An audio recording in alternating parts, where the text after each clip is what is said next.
Kaixo, Aiora, egunon, ongi etorri, izpidera. Egunon, eskerrik asko. Zer modu zeldu zara Gasteizea? Ondo, autobusez heldu naiz, kostatu zait goiz saltatu behar izan naizelako, baina, losiku gelitu naiz autobusean, eta orduan perfecto. Hemen prest, ez?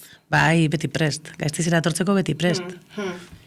Zea maiz taleko partaide zara, gaur ez dugu izan tale guztia izateko aukera, baina, zurekin ibiliko gara izketan gaur. Perfecto, besteak beti eskakatu egiten dira aldutenean, egia esan lanean daude, eta niri tokatu zaiz etortzea. Azkenengo urteotan horrela gabiltza, Ni joaten naiz eta honek eskakatu egiten dira, baina, Zorion ez hemen mezua pasatzeko, ez? Hori da kontatzeko behar duzuena. Zea maiz, igual guztiok ezagutzen dugu musika talde bat, baina baita ere, gaur jakin nahi genuen ere, nondik sortu zen, komentatzen zenuen ikasketa bidai batean sortu zen taldea, ez? Bai, oindala aurten egiten ditugu 26 urte, joan ginen ikasbidaian Londresera, nik musika hezkuntza euskeraz egin nuen, Piti eta Rubenek erderaz egin zuten, eta Asierrek lehen hezkuntza egin zuen.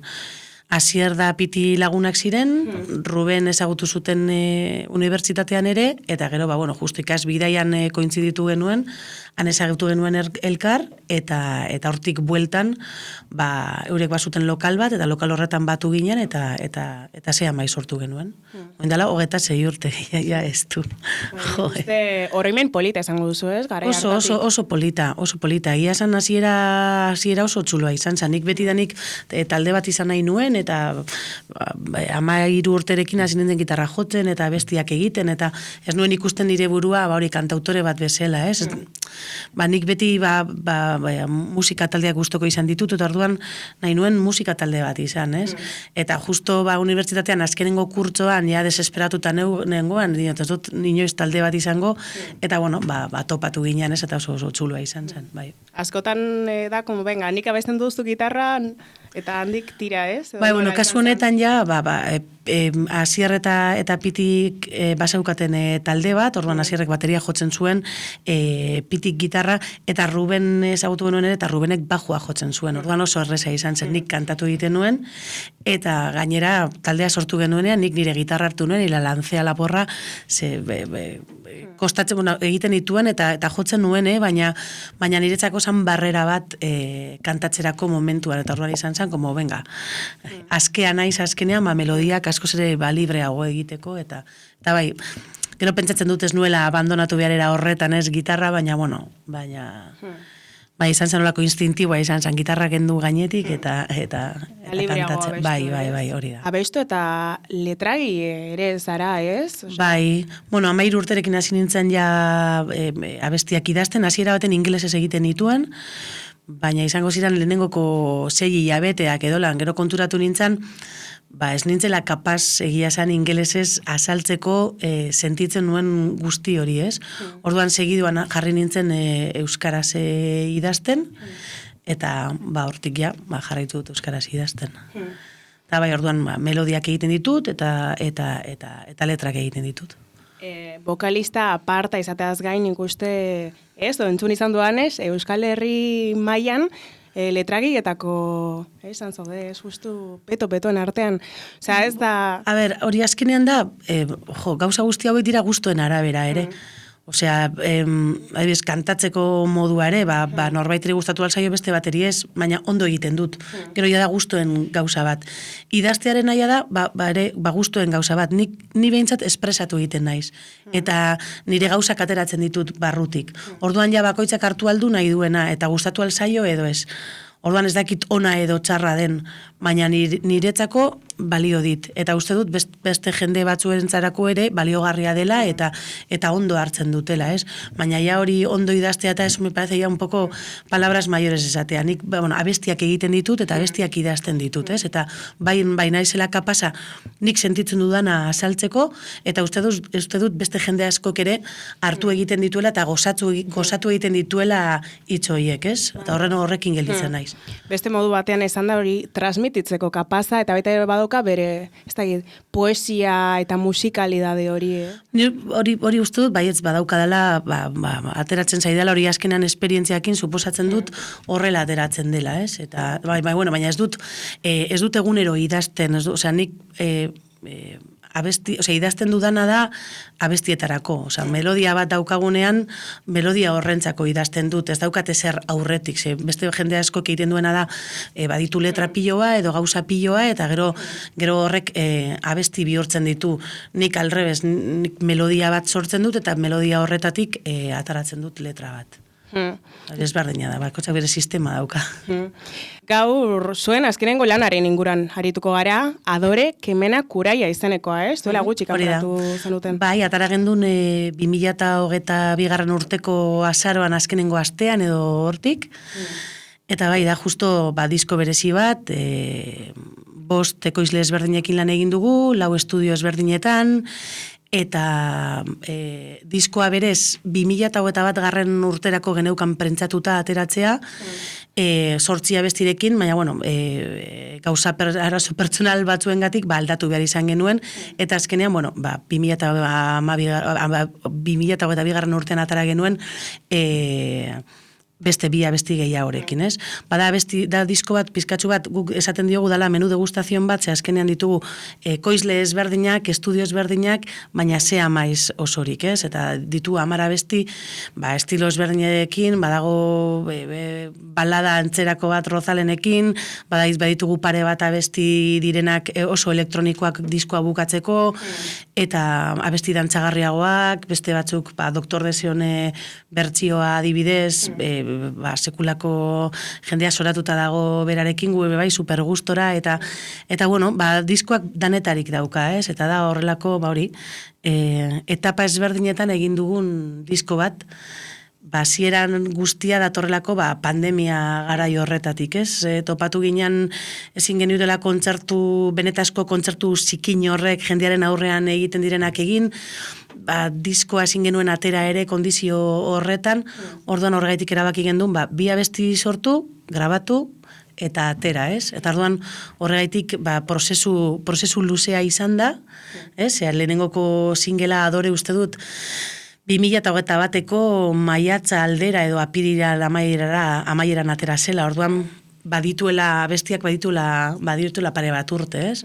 Baina, ez dakit oso txulo izan da dena, oso erreza, funtzionatu du, jendearen feedbacka oso potentea izan da, eta oso gustora. Ikusi izan dugu hori, album bakoitzak bere berezitasunak izan dituela, ez? Bai.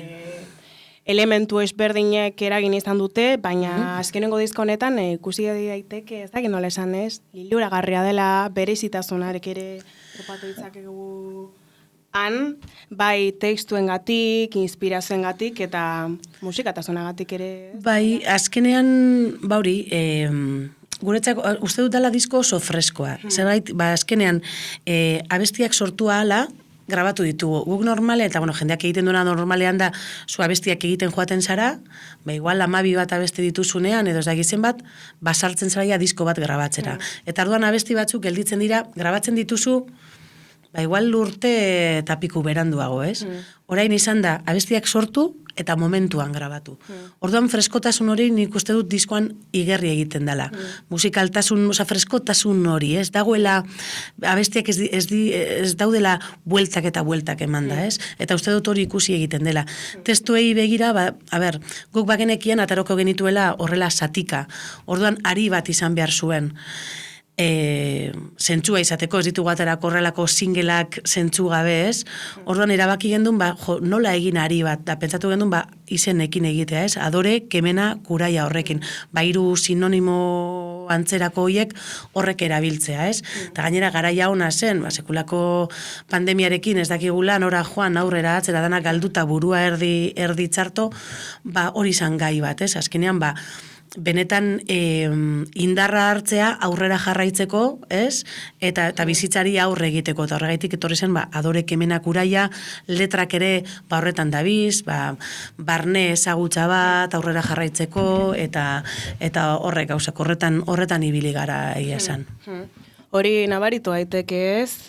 Nik uste azkenengo lan honekin kolore guztietako emozioak eta ez dakit puntu esberdinetatik pasatzen dela entzuten ez, postazuna, pixkat melankolia ere. Bai, badago, danetarik dago, hori, musikan ere, bai, badituzu abesti batzuk, adibidez, Adore Kemenak Uraia da, abesti super zikina, oso abesti gogorra hasiera baten, eta zikina, badaukazu gero, Rozalenen abesti hori, dela super lasaia, oso garbia, gero azkenengoko biak elektronika, guztiz elektronikoak direnak, ez? Beste estilo oso ezberdin bat, Doktor Deseona, azkenean da, dantzagarria, eta gero, Adore Kemena eta Kuraia bera, Kuraia da, segulako oso zea maiz abesti bat, ez? Abesti progresibo bat, gora eta bera doana intentsitatean gora eta bera dagoena, ez? Uste dut danetarik dagoela, eta bai, erreza dela 10 abesti errez entzuteko, eta zuzenekoetan gozatzeko ere, bai. Azkenean, hori, ekoizleen parte hartze bat izan duzue prozesuan, baita ere hori, beste ezagutzak, esperientziak, baina azkenean ez dakit, baina zuen laukoten energia ikusi daiteke ez, nola bait? Bai, azkenean, bueno, naiz eta ekoizle ezberdinekin egin, ekoizle bakoitzak bere tokea eman dio, baina azkenean gu laurak gara jotzen, eta besteak gureak dira, orduan, zea maiz agertzen da hor bertan, ez da beste talde bat, ez da beste ezer ezberdina entzungo, baina bai ekoizle bakoitzak emoten diola bere puntua, ez? Adibidez, Adore eta Zuk Borrokasi, Ricky Faulknerrekin egin genituen, eta berak adibidez shaker asko eta sartzen ditu, ez? Eta hor badaude, ahotsak ere asko koroak eta asko gustatzen zaizkio, orduan asko landu genituen, eta super gustora ibili ginen adibidez ahots ezberdinak sartzen, ez? Santi Garziarekin berak sartu zigun horrelako korte bat, momentu baten Kemena abestian guk egiten ez genuena. Orduan bakoitzak eman dio bere tokea, ez? Abestiei, Doktor Deseona adibidez, guk oso asko zere harinago egiten genuen. Eta tono bat altuago, tono originalean orain aldatuta dago, eta gure Dave Allen egon zan gurekin lanean produktore moda, eta zigun ez. Abesti hau, ezin da letra hau, ezin da ainaskar kantatu. Hau, tempoa jeitzi behar diogu, eta tonoa ere jeitzi behar diogu, pizka bat, eta zakizer. Eta karo, berak eman dion toke hori, aldaketa zume hori, la hostia da gero, ez? Entzuteko, ze ezberdintasun egiten duen. Eta orduan hori, ekoizle bakoitzak eman dio bere tokea, baina, karo, gu lauro gara jotzen, eta hori no se puede disimular. Hori da dagoena, ez dago besterik, ez? Handago zuen taldearen arima, ez? Hori beti izango dugu, azkenean ez dakigu beste gauza bat egiten. Jendeak esaten du, eske zea maiz sonatzen du, claro, eske gu lauro gara musika egiten oso zaila daukagu beste gauza bat egitea, ez? Aipatu izan dituzu sintetizadoreak, 2019an ja hasi zineten trazatzen, eta Adore Kemena eta Kuraian sentitu daitezke ere, ez? Bai, badaude. A ber, 2019an aurretik ez sartzen genituen, baina guk ez genekien horrek sartzen. Orduan Aritz Aranburu ibiltzen zan horretan, Split zazpiko beste kideekin ere, bera ibiltzen zan eta laguntzen ziguten, guk abesti bat egiten genuen, eta eurek sartzen zituzten, sinteak eta horrelakoak. Gero ja, 2019tik aurrera, pizkatxu bat aurrerago, Arro diskoan ja, gu hasi ginen ja, jolasean sinteekin. Tardean ja gure esku egon ziren, ez? Eta ja 2019an baina naturaltasun askoz gehiagorekin guk orain konposatzen hasten garenean, nik teklatu bat daukat aurrean eta zerbait sartzen dut ere bai. Orduan ja hasieratik badaude. Pizka bat ikasi dugu, ez askorik, que somos muy tordos, egia esan, eta bagaude azkenean roi horrekin.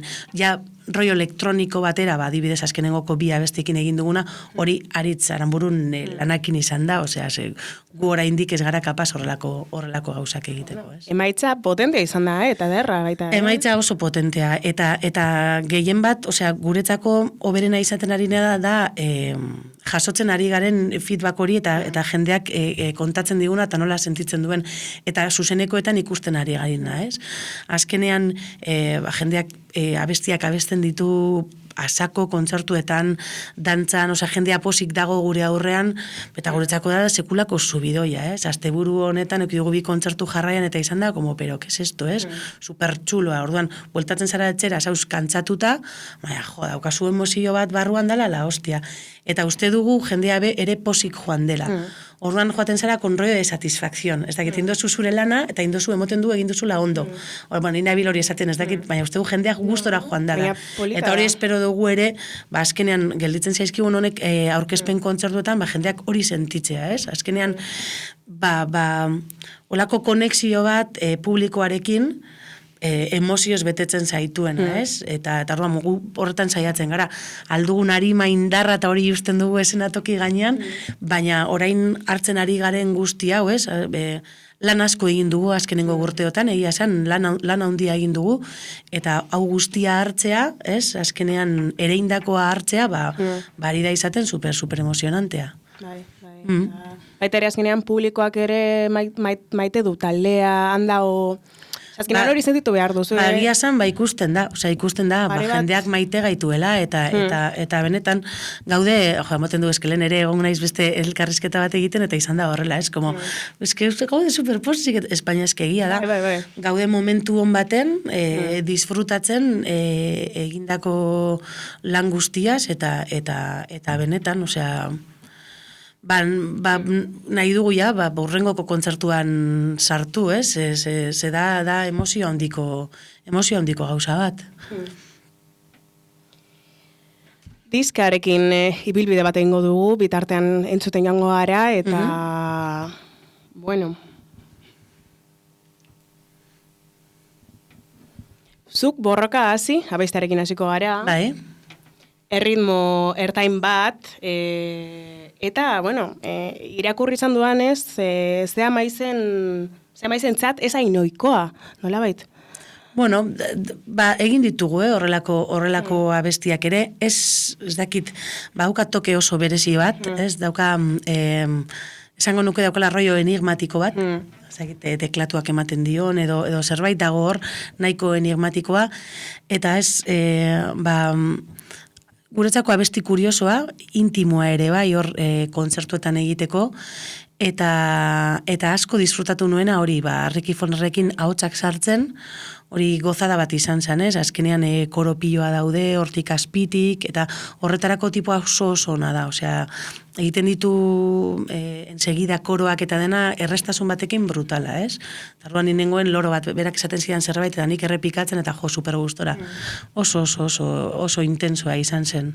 Bai, eta igartzen da abestian, hori dena ikusten da gero abestian. Folk, rock, ez? Berezitasun horiek. Bai, azkenean, nahiko erritmika zagortauta dago azpitik ere, bai, hori dena ikusten da, pianoa ere hortik sartuta. Bai, oso abesti uste dut, hori, intimoa dela, indartzua ere, bai, ze badauka, osea, azkenean oso zea maiz da, jolastea intensitate aldaketa hoiekin, ez? Bai, estrofatik estribillora zelako aldaketa dagoen, eta nola bukatzen dena abestia, azten da oso fin, eta bukatzen da oso potente, ez?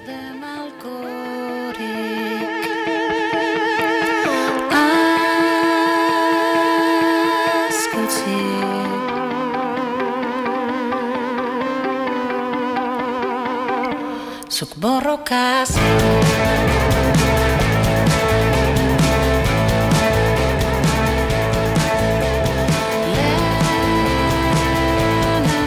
kolpeari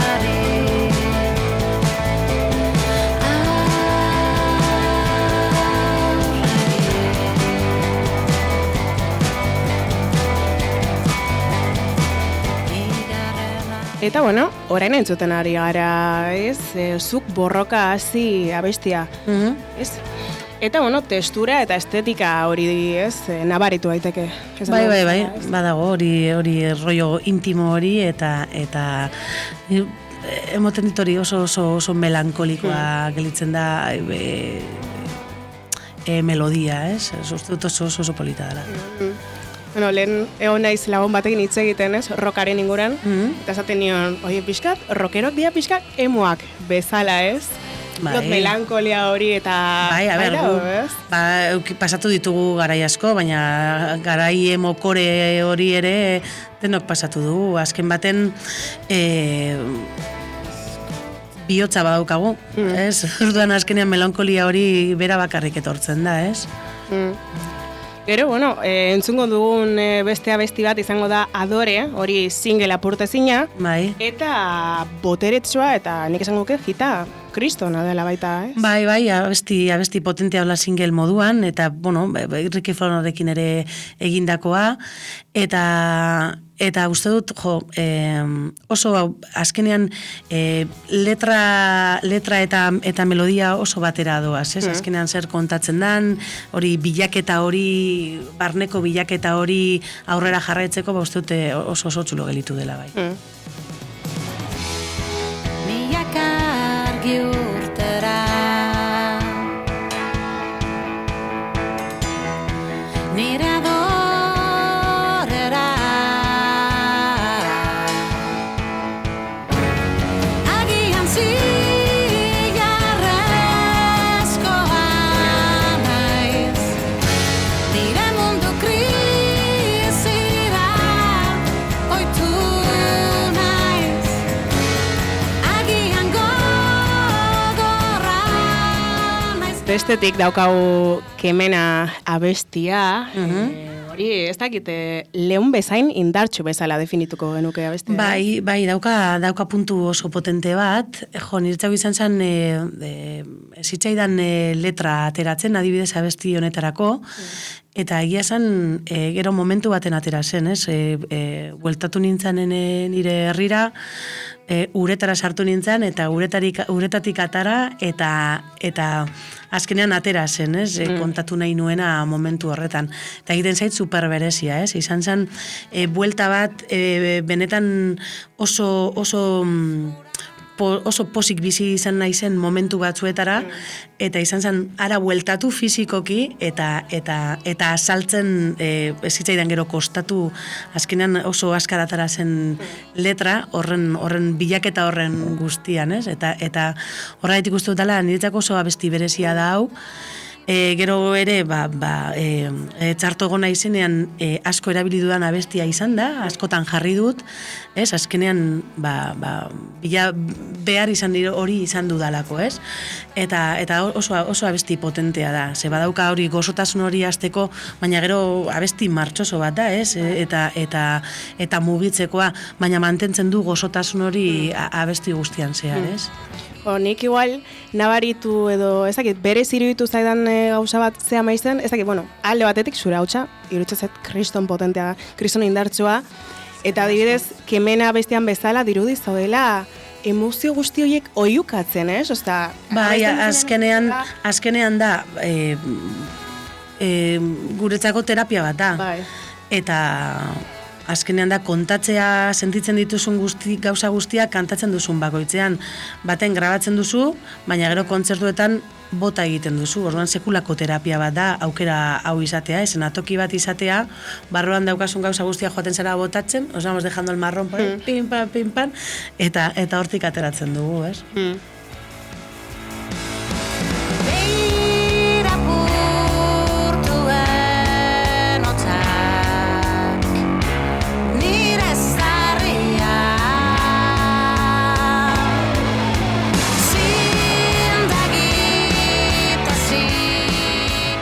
Eta gero, bueno, ya banda, baita ere soinuan, ikuste, txapo, ez dakit, nik uste zuzeneko bat baita ere kalitatea dauelaan eta banda, beti izan da, como... Daroaguz, 26 urte.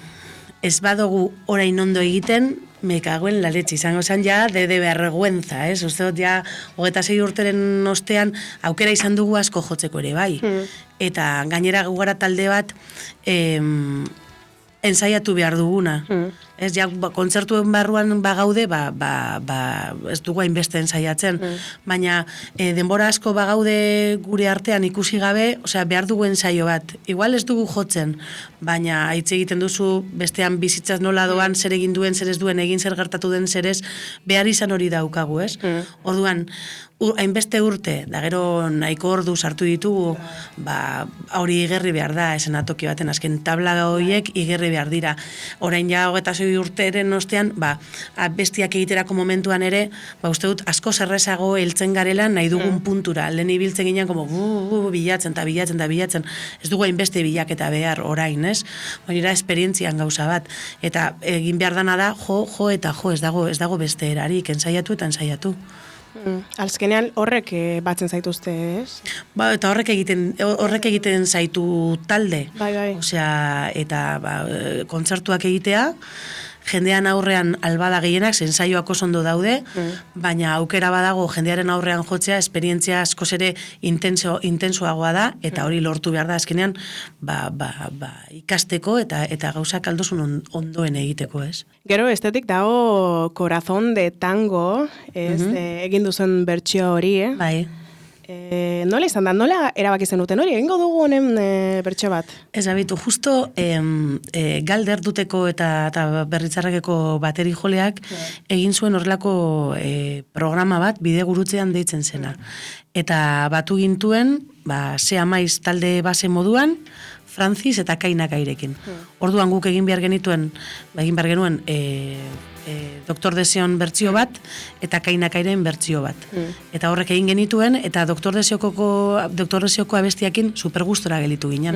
Da esan gendun, gainera temazo bat, esan gendun, zergaitik ez disko ataratzen badugun nonos, ze oraindik zegoen momentu baten como un poco de jakin, ez genekien ze momentutan geunden, sartuko dugu diskoan, ez? Eta hori egin genuen, gustatu zitzaigun nola gelitu zen bertsioa, ez genduen askorik pentsatu, esan genduen, Doktor Deseo, zein godo, Corazón de Tango. Gero konturatu ginen hasiera baten, si la liamos, ez da temazo bat, da ereserki bat, Doktor Deseo mundu guztiak maitatzen du. Igual kagatzen du, horrelako abesti bat hartzea eta versionatzea... Eta arriskua. Bai, baina, amaitu gendunean esan gendunez, oso ondo dago eta jendeak super ondo hartu du. Osea, generalean jendeari asko gustatu zaio. Bai, eta kuriosoa da, egia esan da, abesti letra tristea eta letra gogorra duen abesti bat gu dantzagarri bihurtu dugu. Baina zergaitik ez bizitza horrelakoa da, ez? Gauza txarrak gertatzen dira, baina dantzatzen jarraitu behar dugu, ez? Barretan egarra egin dezakegu aldi berean, ez? Bai, eta gainera, disko honekin azkenean oso barruan dago, diskoan hitz egiten duguna da, bizitza horrelakoa da, aurrera jarraitu behar dugu, guazen bilatzera indarra, baina aurrera jarraitu behar dugu aldugun bezala. Eta beste honekin azkenean, bai, bizitzak ditu puntu asko oso gogorrak direnak, oso potenteak, baina egin daigun aurrera, eta zergaitik ez dantza egiten, ez?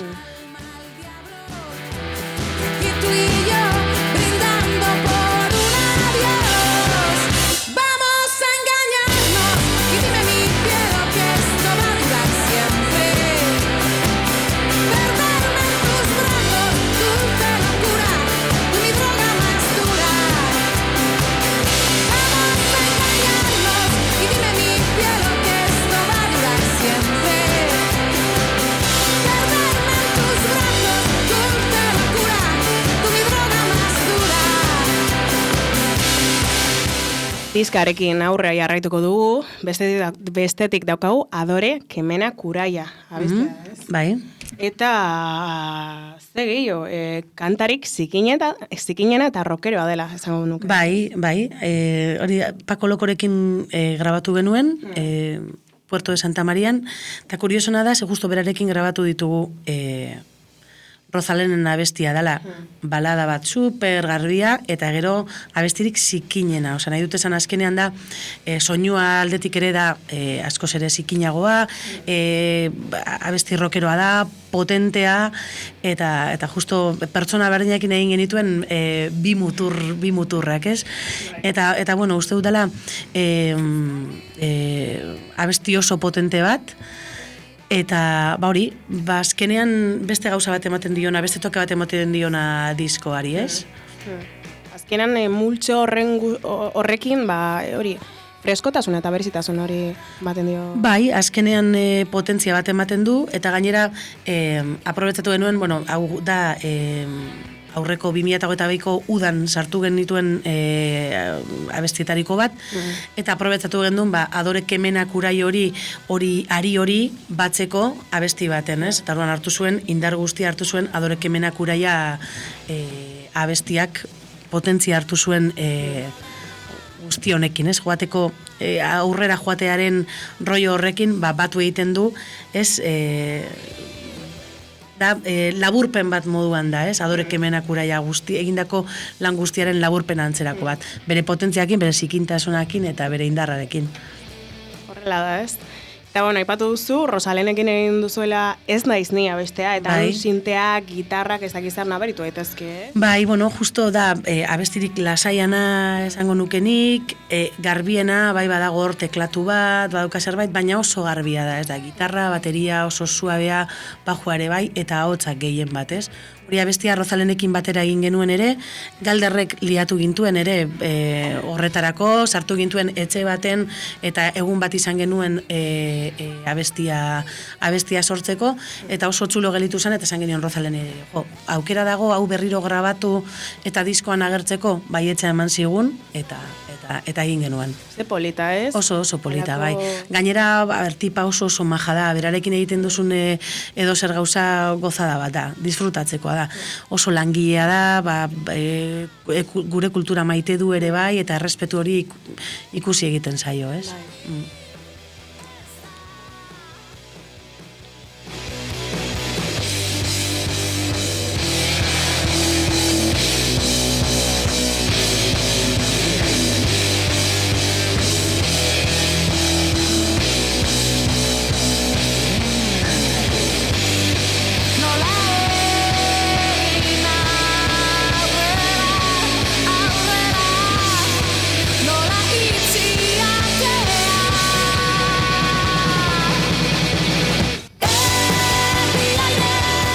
Eta, bueno, diska aurkezten jarraituko duzu, Ibilbide luze bat daukazu, ezagit. Bai, oraingoz egin ditugu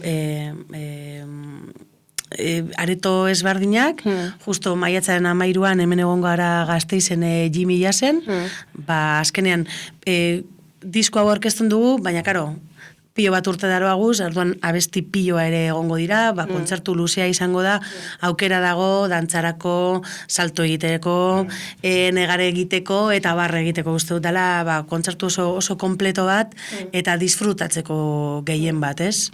Eta hori da azkenean horretan gabiltza, kontzertuak ematen gero beha, uda dator, udan baditugu data batzuk itxita, ezin ditugu esan, ze oraindik ez da gizer, asko konfirmatuta daude, baina ezin ditugu esan, beste batzuk konfirmatzeko, baina alden lasterren emango dugu udan aterako diren kontzertuak eta ja udazkenera begira gaude, prestatzen udazkenean zer egingo dugun, eta hori, ez gara gelditzen, ez? Azkenean ja hasten zarenean kontzertuekin, aurrera egin behar dugu eta horretan gabiltza.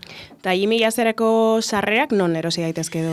Ez dira gelditzen, ja, Jimmy Jazzer, bai, oindala esango nuke 3 aste edo igual hilabete bat bukatu ziren, aurten izan da lehenengoko aldiz, bai, beti solautak egin ditugu, baina egun batzuk lehenago, edo horrelako zerbait, baina oraingoan izan da, sarrerak bukatu dira superazkar leku guztietan.